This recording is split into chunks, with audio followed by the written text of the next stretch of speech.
Presently, I'm reading Common Sense Economics, 3rd edition, and it's written what everyone should know about wealth and prosperity, and it is by these authors, economists rather, teachers, James D.Gwartney, Richard L.Stroup, Dwight R. Twani H. Ferrarini, and Joseph P.Calhoun.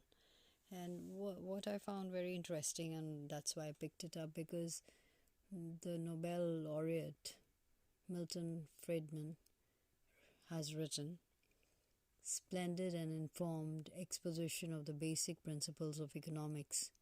The economics is sophisticated. The exposition simple, concise, lucid, and free from jargon. So that caught my eye.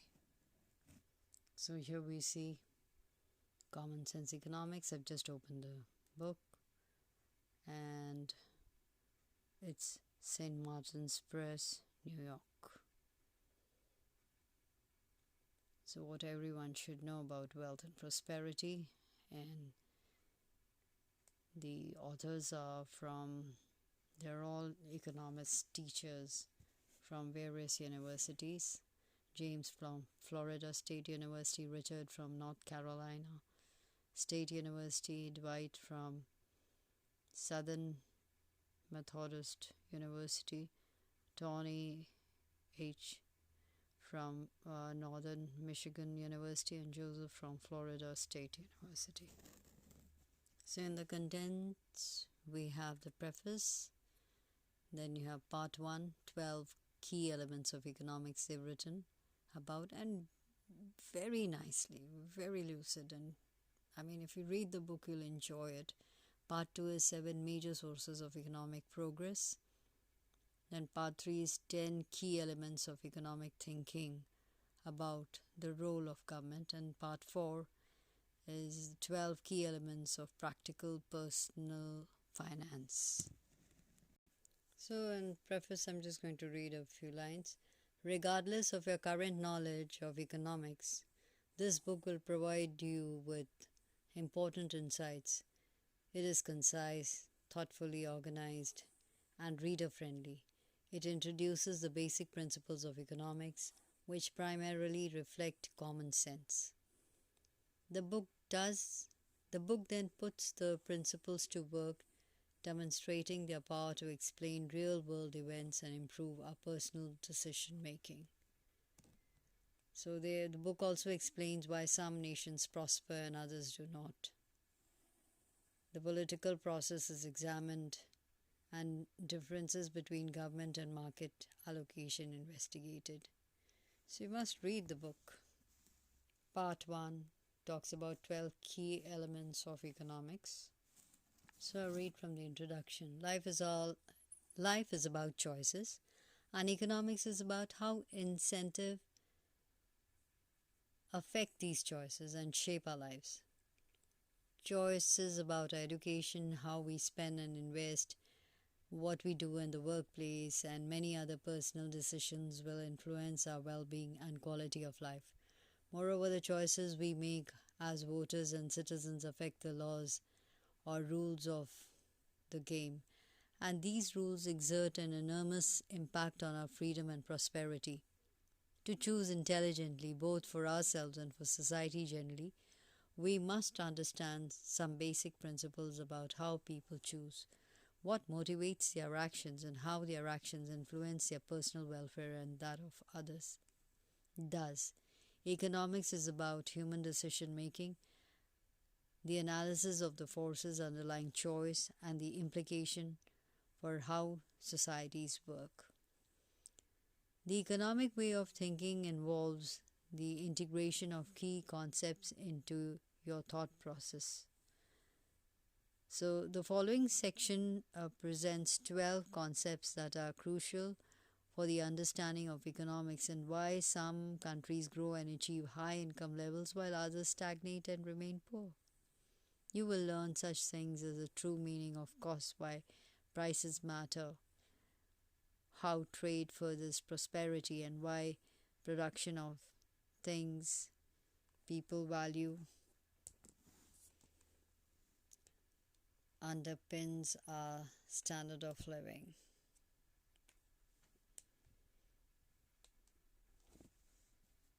So I'm going to read a little more on page 9, something to do with opportunity costs, very well explained, very interestingly put. Now, the reality of life on our planet is that productive resources are limited, while the human desire for goods and services is virtually unlimited. Would you like to have some new clothes, a luxury boat, or a vacation in the Swiss Alps? How about more time for leisure, recreation, and travel? Do you dream of driving your brand new Porsche into the driveway of your oceanfront house?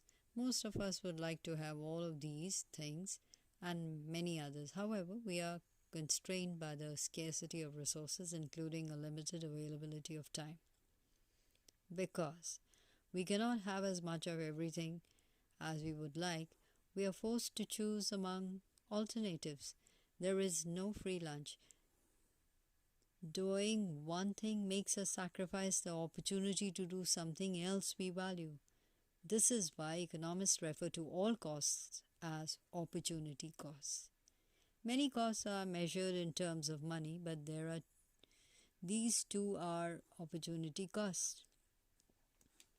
Say the money you spend on one purchase is money that is not available to spend on other things. The opportunity cost of your purchase is the value you place on the items that must now be given up because you spend the money on the initial purchase.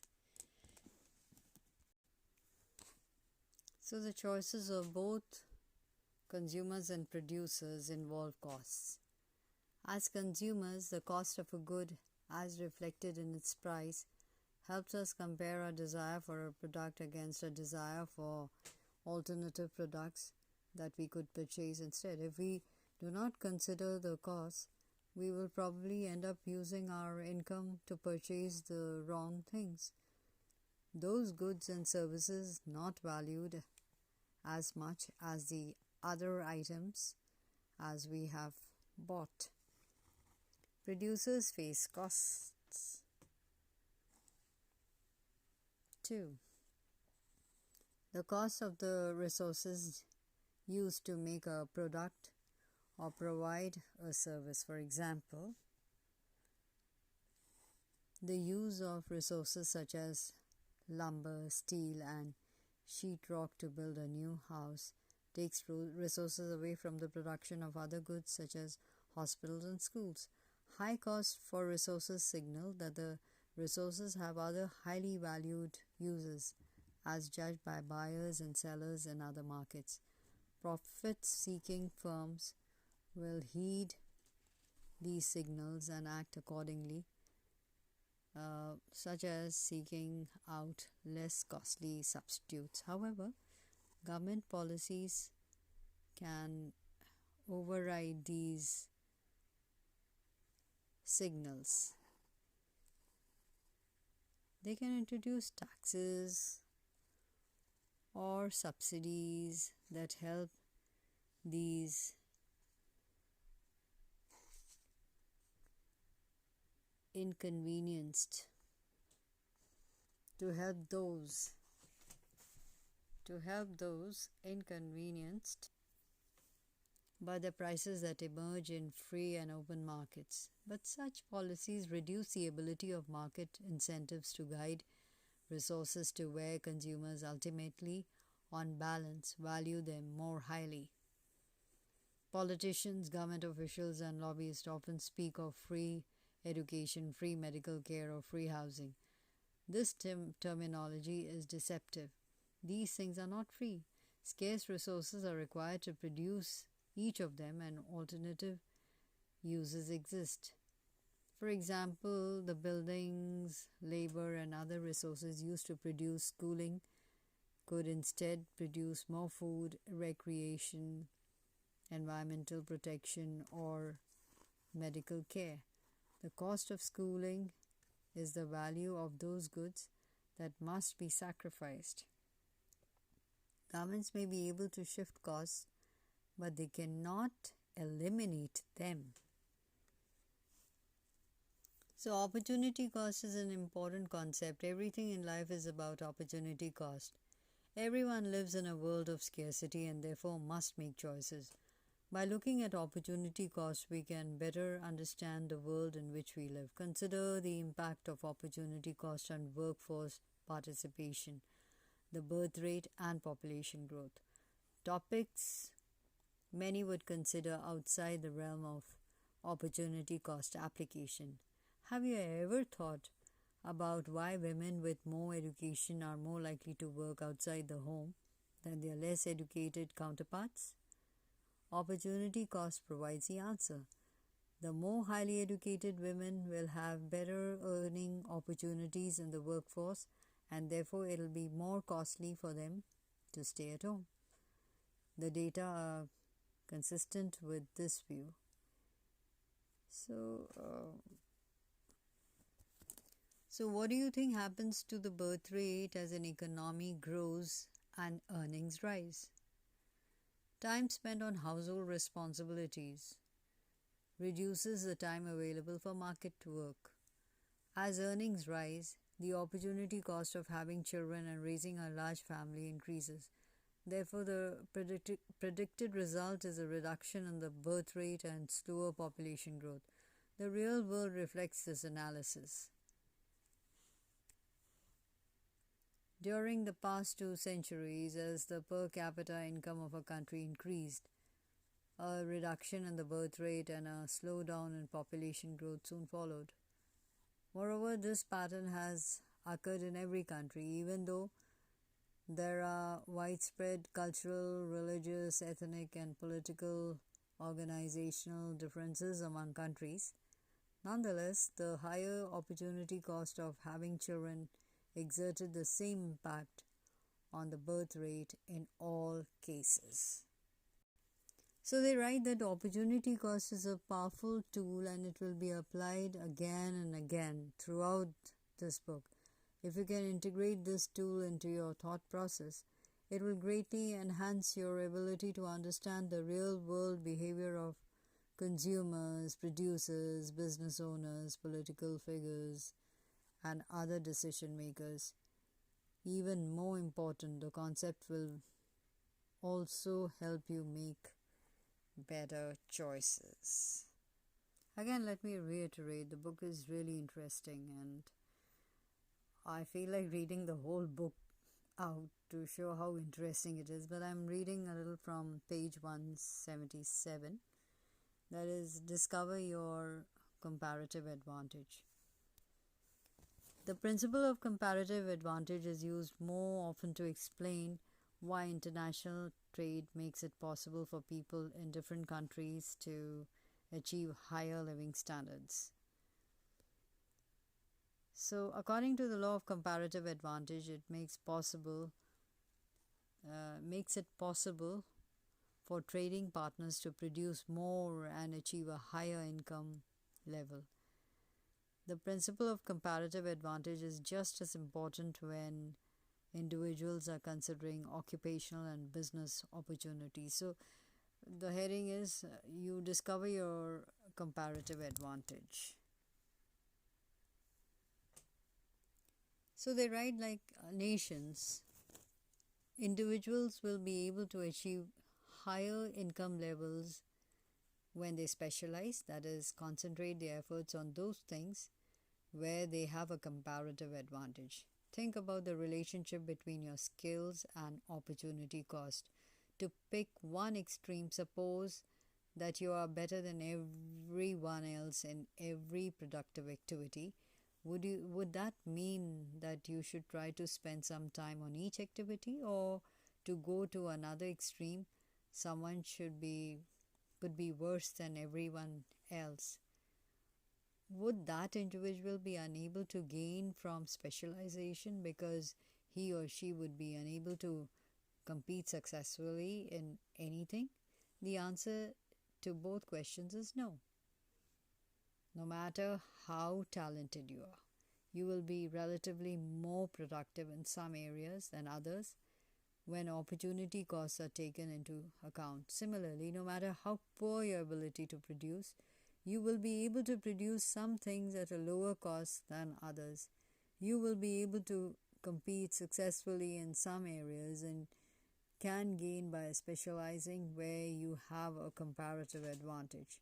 Your comparative advantage is determined by your relative abilities, not your absolute abilities. So here they've given the example of Mark Zuckerberg, co-founder of the Facebook, has the skills not only to be highly successful innovator and business entrepreneur, but he also has what it takes to be an outstanding computer programmer. So, well, he used his comparative advantage to his benefit, and he's where he is today.